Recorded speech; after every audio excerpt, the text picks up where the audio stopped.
Gamers, creators, AI ஆர்வலர்கள், future of GPUs here. NVIDIA ஓட 50 series GPUs launch பண்ணிட்டாங்க. புரியுது 30 சீரீஸ்ல இருந்தே இன்னும் வெளில வரல 50 சீரீஸா அப்படின்னு கேட்காதீங்க. 50 சீரீஸ் லான்ச் பண்ணிட்டாங்க. இது பவர்ஃபுல்லான ஒரு ஜிபியூவா இல்லை ஜஸ்ட் ஒரு ப்ரைஸ் ஹைப்பா? இதை வந்து இந்த வீடியோவில் பார்த்துடலாம். நம்ம வீடியோ எடுக்கும் போது தான் கரண்ட்டு போகும், மைக் ஒர்க் ஆகாது, இந்த மாதிரி எல்லா விஷயங்களும் நடக்கும். என் மெமரி கார்டு வேறு காணும் வந்துருச்சு. ஹாய், நான் விக்னேஷ். நீங்கள் பார்த்துட்டு இருக்கிற சாவட்டிவ்ஸ் Tamil channel. 50 series GPUs NVIDIA சைடில் வந்து லான்ச் பண்ணிட்டாங்க. அதை பற்றின ஒரு வீடியோ தான் இது. 50 சீரீஸ் லைனப்பில் லான்ச் பண்ண எல்லா ஜிபியூஸும் 40 சீரீஸோட 2 மடங்கு அதிக பர்ஃபார்மன்ஸ் கொடுக்கும். வித் AI பவர்டு என்ஹான்ஸ்மெண்ட், அப்புறம் வந்து மல்டி ஃப்ரேம் ஜென்ரேஷன், ரே ட்ரேசிங் கேப்பபிலிட்டி, இந்த மாதிரி ஒரு டெக்னாலஜிஸோட இது என்னன்ட்டு நான் எக்ஸ்பிளைன் பண்ணுறேன். இந்த ஃப்ளாக்ஷிப் 5090 ஜிபியூ இருக்கே, 32 GB ஆஃப் VRAMோட 4090யோட டபுள் த மெமரி பேண்ட்வித்தோட வருது. இவ்வளோ ரா பவர் நம்மளுக்கு தேவையா, ஆர் எல்ஸ் இது ஜஸ்ட் ஒரு ஓவர் கில்லா? இதை பார்க்கறதுக்கு முன்னாடி நம்ம இதோடைய ஸ்பெக் ஷீட்டை வந்து பார்த்துருவோம். NVIDIAவோட 50 சீரீஸில் 4 புது ஜிபியூஸ் வந்து லான்ச் பண்ணியிருக்காங்க. 5070, 5070 Ti, 5080 அண்ட் 5090. ப்ரீவியஸ் ஜென்ரேஷன்ஸோட இந்த ஜிபியூஸில் ரே ட்ரேசிங், டென்சார் கோர், அப்புறம் வந்து என்கோடர்ஸ், டிகோடர்ஸ், DLSS, இந்த மாதிரி எல்லா விஷயத்துலையுமே ஒரு ஜென்ரேஷன் ஹையராக வந்து கொடுத்துருக்காங்க. பேஸில் வந்து பார்த்தீங்கன்னா VRAM எல்லாமே வந்து சேம் தான் ப்ரீவியஸ் ஜென்ரேஷனோட. பட் 5090ல் வந்து பார்த்தீங்கன்னா 32 GB of VRAM with double the memory bandwidth வந்து கொடுத்துருக்காங்க. ப்ரீவியஸ் ஜென்ரேஷன்ஸோட இந்த ஜென்ரேஷனில் இருக்கிற கார்டு எல்லாத்துக்குமே வந்து பேண்ட்வித் வந்து மினிமம் ஒரு 30% 50% ஹையாக தான் இருக்குது. பட் இந்த 5090ஸில் மட்டும் ஒரு சின்ன கேட்ச் இருக்குது. அதுதான் இந்த டபுள் மெமரி பேண்ட்வித். பிகாஸ் இருக்கணுமே, இருந்தால் தானே NVIDIA வந்து பண்ணுவாங்க. ஸோ அந்த பிகாஸ் என்ன அப்படிங்கிறத பற்றி நம்ம பேசுவோம். அக்கார்டிங் டு NVIDIA இந்த 50 சீரீஸோட பெர்ஃபார்மன்ஸ் எல்லாமே 2 மடங்கு 40 சீரீஸோட பெர்ஃபார்மன்ஸோட அதிகமாக இருக்குன்னு சொல்கிறாங்க. ஆனால் அது எப்படி அப்படின்னு கேட்டிங்கன்னா, DLSS டெக்னாலஜி மூலமாகவும் மல்டி ஃப்ரேம் ஜென்ரேஷன் டெக்னாலஜி மூலமாகவும். ஸோ இந்த டெக்னாலஜி என்ன அப்படின்னு நான் எக்ஸ்பிளைன் பண்ணுறேன். ப்ரீவியஸ் ஜென்ரேஷன்ஸில் பார்த்தீங்கன்னா நம்மளுக்கு வந்து DLSS யூஸ் பண்ணுறது மூலமாக, DLSS அப்புறம் சூப்பர் சாம்பிளிங் யூஸ் பண்ணுறது மூலமாக ஒரு low frame rate like 1080p இருக்கிற கேம்ஸை 4Kல வந்து ஓவர் சாம்பிள் பண்ணி காட்டும். நெக்ஸ்ட் வந்து ஃப்ரேம் வந்து ஜென்ரேட் ஆகும். பட் வந்து ஜென்ரேட் ஆகும் இந்த சென்ஸ் வந்து இருக்கிற ஃப்ரேமை வந்து என்ஹான்ஸ் பண்ணும்.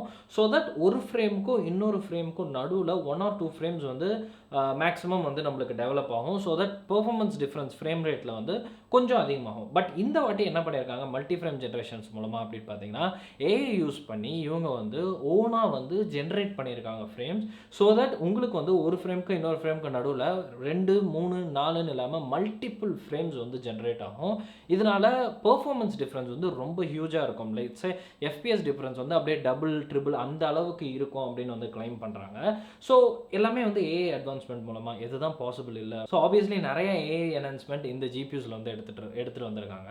But apart from this AI enhancement இந்த ஜிபியோட ரா பர்ஃபார்மன்ஸ் எவ்வளோ இருக்கும் அப்படின்னு பார்த்தீங்கன்னா 30%, 25 to 30% higher of previous generation சொல்கிறாங்க. But according to the prices, அது இந்தியாவில் எனக்கு தெரிஞ்சு ஒரு 50% ஹையராக இருந்தால் தான் வாங்குறது ஒரு யூஸ்ஃபுல்லான ஒரு விஷயமா இருக்கும். அட்லீஸ்ட் கொடுத்த காசுக்காவது ஒர்த்தாக இருக்கணும் இல்லையா? ஸோ அதை பற்றி தெரிஞ்சுக்க ப்ரைஸிங் பற்றி பேசணும். அதுக்கு முன்னாடி இந்த ஜிபியூஸ் எல்லாம் யாருக்கு யூஸ்ஃபுல்லாக இருக்கும் அப்படின்னு பார்த்தீங்கன்னா, ஆப்வியஸ்லி பேஸ் வேரியன்ஸ் எல்லாமே வந்து கேமர்ஸ் 30 சீரீஸ் இல்லை 20 சீரீஸ் வச்சுருக்கிறவங்க வந்து தாராளமாக போகலாம். பட் 40 சீரீஸ் இருக்கிறவங்க இதை மாற்றணும்னு அவசியமே கிடையாது, 40 சீரீஸில் கண்டினியூ பண்ணலாம். பட் கேமர்ஸை தவிர்த்து இந்த ஜிபியூஸ்லாம் வந்து பார்த்தீங்கன்னா கிரியேட்டர்ஸ்க்கு ரொம்ப யூஸ்ஃபுல்லாக இருக்கும். கிரியேட்டர்ஸ் இந்த sense not only video creators but also AI researchers, அப்புறம் வந்து 3D டிசைனர்ஸ், இவங்க எல்லாருக்குமே வந்து ரொம்ப யூஸ்ஃபுல்லாக இருக்க போகுது. Especially this 5090 card. இந்த 5090ல் AIக்காக நிறைய விஷயங்கள் எடுத்துகிட்டு வந்திருக்காங்க. ஏன்னா முன்னாடி வந்து பார்த்தீங்கன்னா 4090க்கு ஒரு டிமாண்ட் வந்து கிரியேட் ஆச்சு because of the AI boom. So ஏஐயில் வந்து ஒரு பெரிய அவுட் பிரேக் இருந்ததுனால 4090 கார்ட்ஸ் எல்லாமே வந்து AI ரிசர்ச் பர்பஸ்க்காக ரொம்ப நிறையா வந்து கன்சியூம் பண்ண ஆரம்பிச்சிருந்தாங்க. பெரிய பெரிய கம்பெனிஸ் லைக் சைனாலேயும் வந்து பார்த்தீங்கன்னா இந்த மாதிரி சர்ச்சஸ் நிறையா நடந்துச்சு, நிறைய நியூஸஸ் வெளில வந்துச்சு. 4090 கார்ட்ஸ் ஆர் கோயிங் க்ரேசி அப்படின்ட்டு. ஸோ அதனால தான் வந்து NVIDIA ஸ்டாக் ப்ரைஸும் வந்து இன்க்ரீஸ் ஆகிடுச்சு. நீங்கள் நோட்டீஸ் பண்ணியிருந்தீங்கன்னா தெரிஞ்சிருக்கும். ஸோ இந்த AI பூமை மனசில் வச்சுட்டு இந்த 5090 வந்து டிசைன் பண்ணியிருப்பாங்களோ அப்படிங்கிற ஒரு ஐடியா எனக்குள்ளே இருக்குது. ஏன்னா ஆப்வியஸ்லி இந்த கார்டோட பெர்ஃபார்மன்ஸ் பேஸ் பண்ணி நம்மளுக்கு வந்து 4K வீடியோ ரெண்டரிங்கோட டைம் வந்து ஹாஃபாக வந்து குறையும். 3D டிசைனிங்ஸ் வந்து பார்த்திங்கன்னா தாராளமாக பண்ணலாம்.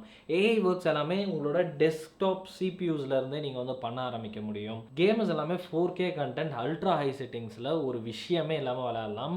அந்த அளவுக்கு பவர்ஃபுல்லான கார்டு. பட் இந்த கார்ட்ஸ் எல்லாம் வெளியே வந்து இதோட பெர்ஃபார்மன்ஸை ஆக்சுவலாக செக் பண்ணி பார்த்தா தான் எவ்வளோ டிஃப்ரென்ஸ் இதோட ப்ரீவியஸ் ஜென்ரேஷன் கூட கொடுக்குது அப்படின்னு தெரிஞ்சுக்க முடியும். ஸோ ப்ரைஸிங் பற்றி பேசிடலாம். 5070s, 5080s, 5070 Ti இந்த கார்ட்ஸ் எல்லாமே வந்து ப்ரீவியஸ் ஜென்ரேஷனோட ஒரு $50 கம்மியாக தான் வந்து லான்ச் பண்ணியிருக்காங்க. ஸோ 5070யோட launch price $550. So it's a good price. But 5090யோட ப்ரைஸ் வந்து $2000. ஓகே, ஜஸ்ட் ஒரு ரஃப் கால்குலேஷன் போட்டால் கூட இந்த $2000 வந்து பார்த்தீங்கன்னா நம்மளுக்கு 1,60,000 இந்தியன் ருபீஸில் வரும். And thanks to our finance minister plus 18% GST, and again thanks to finance minister plus tax, import taxes, traveling expense, அப்புறம் வந்து அது இது யாருக்கு தெரியும், ரோட் டேக்ஸஸ்லாம் கூட நம்மளோட ஜிபியூஸ்க்கு வந்து போடுவாங்க. ஸோ இது எல்லாமே கால்குலேட் பண்ணி பார்த்தோம்னா ஒரு 18% ஜிஎஸ்டி, இம்போர்ட் டேக்ஸும் வந்து பார்த்திங்கன்னா எப்படியா இருந்தாலும் ஒரு 20% வந்துடும் எனக்கு தெரிஞ்சு. ஸோ இது எல்லாமே போடும்போது இந்த கார்டோட ப்ரைஸ் வந்து பார்த்திங்கன்னா இன்னும் அரௌண்ட் 2,10,000 வந்து வருது. ஸோ 2,10,000 நம்மளுக்கு 5090 கிடைக்குமான்னு கேட்டிங்கன்னா அங்கே தான் ஒரு விஷயமே. 4090ஸோட செல்லிங் ப்ரைஸ் இப்போது இந்தியாவில் வந்து பார்த்திங்கன்னா 2,10,000லேருந்து ஸ்டார்ட் ஆகி 2,50,000 ப்ளஸ் வரைக்கும் போயிட்டுருக்கு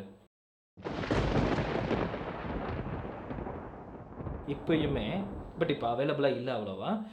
பட் இந்த 4090 வந்து லான்ச் ஆன ப்ரைஸ் $1,600. கிட்டத்தட்ட $400 கம்மியாக லான்ச் ஆன ஒரு கார்டு ஆல்மோஸ்ட் இந்த கார்டு விற்க வேண்டிய அளவுக்கு ப்ரைஸிங்கில் விற்றுட்ருக்காங்கன்னா இந்த 5090s இந்தியாவில் வரும்போது மினிமம் 3 lakhsல இருந்து தான் இதோட ப்ரைஸிங் ஸ்டார்ட் ஆகும். ஆர்எல்ஸ் அட்லீஸ்ட் 2,80,000 இதோட ப்ரைஸிங் வைப்பாங்க. ஸோ ஃபாரின்லேயே வந்து பார்த்திங்கன்னா நிறைய வெப்சைட்ஸில் இந்த ஃபவுண்டர்ஸ் எடிஷன் வந்து பார்த்திங்கன்னா இப்போயே வந்து லிஸ்ட் பண்ண ஆரம்பிச்சிட்டாங்க. அதுவும் $3,000க்கு 2000ல் $3,000 இன்க்ரிமெண்ட்டில் லிஸ்ட் பண்ண ஆரம்பிச்சிட்டாங்க. ஸோ இங்கேயும் வந்து அந்த ஹியூஜ் ப்ரைஸ் சர்ஜ் வந்து இருக்க போகுது. ஸோ இந்த 5090s வந்து தயவு செஞ்சு நம்மள மாதிரி நார்மல் பீப்புளுக்கு வந்து அது வேஸ்ட், அதை வாங்கவே கூடாது நம்ம. ஏன்னா ஏஐ ரிசர்ச் பர்பஸ்க்காக அவங்க வந்து வாங்கி அதை வந்து ஏஐ பெனிஃபிட்ஸ்லாம் வந்து நிறையா இருக்கும் அதில். ஸோ அதனால் அவங்க வந்து அதை யூஸ் பண்ணிப்பாங்க. பட் ஏஐ பற்றி பேசணும் அப்படின்னா அது ஒரு ஹோல் டாப்பிக்கே இருக்குது. நான் இன்னொரு வீடியோவில் கண்டிப்பாக அந்த ஏஐஸ் பற்றி போடுறேன், இந்த ஜிபியூஸ்லாம் வந்து எதனால் ப்ரைஸ் சர்ஜ் ஆச்சு அப்படின்ட்டு. பட் ஒரு ஃபன் ஃபேக்ட் என்ன தெரியுமா, இந்த 4090 வெளில வந்துச்சு இல்லையா, அந்த டைமில் நீங்கள் 4090 ஜிபியூ வாங்காமல் அந்த 2 லட்ச ரூபாயை கூப்பிட்டு போயிட்டு NVIDIAவோட ஸ்டாக்ஸில் இன்வெஸ்ட் பண்ணியிருந்தோம்னா இந்நேரம் நம்ம கையில் ஒரு 20 லட்ச ரூபாய் மதிப்புள்ள NVIDIA ஸ்டாக்ஸ் இருந்திருக்கும். அதாவது 10 4090s கையில் இருந்திருக்கும். பட் நம்மலாம் வந்து அவ்வளோ புத்திசாலியாக இருந்தோம்னா இன்வெஸ்ட் பண்ணி இந்த கம்பெனி கிட்டலாம் ஏமாறாமல் நம்ம வந்து வாழ்க்கையை என்றைக்கும் முன்னேறி போயிருப்போம். ஆனால் அது நடக்கலை. கிட்னியை விற்று தான்ப்பா ஐஃபோன் வாங்கணும்னு சொல்கிற கதை போய் கிட்னியை விற்று தான்ப்பா பிசி வாங்கணும், ஜிபியூஸ் வாங்கணும்னு சொல்கிற கதை வந்துடுமோன்னு பயமாக இருக்குது. ஸோ இந்த கார்டை பற்றி எல்லாத்தையும் பேசியாச்சு.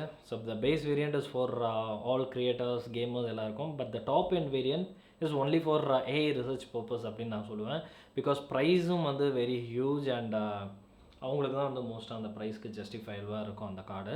நம்மளுக்கு வந்து அவ்வளோ ஃபுல் பொட்டென்ஷியலும் நம்ம வந்து யூஸ் பண்ண மாட்டோம். ஸோ நீங்கள் என்ன நினைக்கிறீங்க, இந்த கார்டு வந்து ஒரு பர்ஃபார்மன்ஸ் பீஸ்டா இல்லை வந்து ஜஸ்ட் ஒரு ஓவர் ஹைப்டு ப்ரைஸி கார்டா? ஸோ உங்களோட தாட்ஸ் எல்லாமே கமெண்ட் செக்ஷனில் ட்ராப் பண்ணுங்கள், நான் வந்து படித்து தெரிஞ்சுக்கிறேன். ஸோ நெக்ஸ்ட் வீடியோவாக NVIDIAஸில் வந்து இன்னும் சில ஈவெண்ட்டில் வந்து இன்னும் சில க்ரேஸியான விஷயங்கள்லாம் சொன்னாங்க ஏஐ பற்றி. ஸோ அதெல்லாமே சேர்த்து ஒரு வீடியோவாக நான் வந்து லான்ச் பண்ணுறேன். Whether you are a gamer or creator or tech lover, whether you are a gamer or creator or a tech lover, இந்த 50 சீரிஸ் கார்டு உங்களுக்கு கிடையாது. 40 சீரிஸ் இருந்தால் அதை வச்சு என்ஜாய் பண்ணுங்கள். இல்லையா 50 சீரிஸ் பேஸ் வேரியண்ட் வாங்கிக்கோங்க. 5090 பற்றி நீங்கள் கவலைப்படாதீங்க, AI researchers will take care of it. இந்த வீடியோவில் தான், அடுத்த வீடியோவில் சந்திக்கிறேன். பாய், நன்றி.